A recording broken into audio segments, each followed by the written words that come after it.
Hello বন্ধুরা, তোমরা সবাই কেমন আছো? আশা করছি অনেক ভালো আছো। আমি অনেক ভালো আছি। তো আজ দেখতেই পাচ্ছ আমাদের আলুর বাছাইকৃত কাজগুলো চলছে। মাঠ থেকে নিয়ে আসা হয়েছে, এখন এসব একটু বাছাই করা হবে। যেগুলো একটু কাটা বা একটু পোকা ধরা টাইপের আলুগুলো, ওগুলোকে এক সাইড করে রাখা হবে, আর ভালোগুলোকে বাজারে নিয়ে যাওয়া হবে বিক্রির জন্য। কারণ বেশি আলু রেখে বাড়িতে লাভ নেই, কারণ পচে যায়। খাওয়া তো একদমই যায় না, কারণ পচে যায়। তাই এগুলো বাবা মনে করেছে যে বিক্রি করে দেবে। তোমার বাবা এই যে আলু এগুলো বাছাই করছে। আর বেশ ভালোই হয়েছে আলু, এবার আমাদের বড় হয়েছে। এর আগের বার এতটা হয়নি, কিন্তু এর আগের বার মানে গতবার ভীষণ আলুগুলো পচে গেছিলো। খারাপ লাগছিল ফেলে দিতে, ভীষণ খারাপ লাগছিল। আর বড় এতটাও হয়নি, কিন্তু ছোট ছোট ছিল। যাই হোক, ছিল তো ছিলই, তবু সব পচে গেছে। এবার এমনটাও হবে কি না তা জানি না, তবে এবার বাবা মনে করে যে রাখবেই না, বেশ কিছু অল্প রাখবে খাওয়ার জন্য, পরে কিনে খাওয়া যাবে।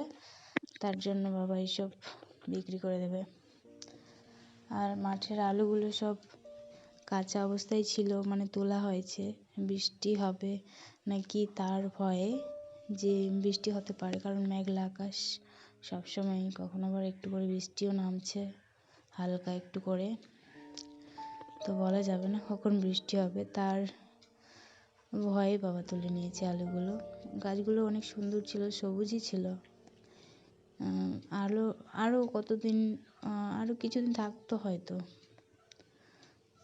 কিন্তু রাখা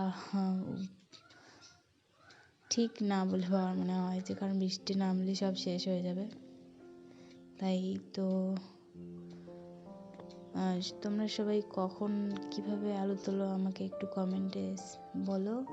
তোমাদের সাপোর্ট আমার অত্যন্ত জরুরি। আর আমার এই ব্লগটা কেমন লাগলো অবশ্যই জানাবে। আমি এরকম গ্রাম্য ভিডিও, মানে গ্রামের ভিডিও, সুন্দর সুন্দর মুহূর্তগুলোকে তোমাদের সঙ্গে শেয়ার করব। তো আমায় সাপোর্ট করো অনেক, তোমাদের সাপোর্ট আমার অত্যন্ত জরুরি।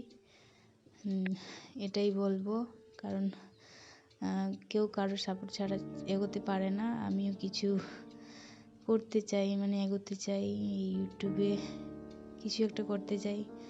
যাই হোক, তোমরা আমার সঙ্গে থাকো, সাপোর্ট করো। দেখা হচ্ছে নেক্সট ব্লগে। ধন্যবাদ সবাইকে।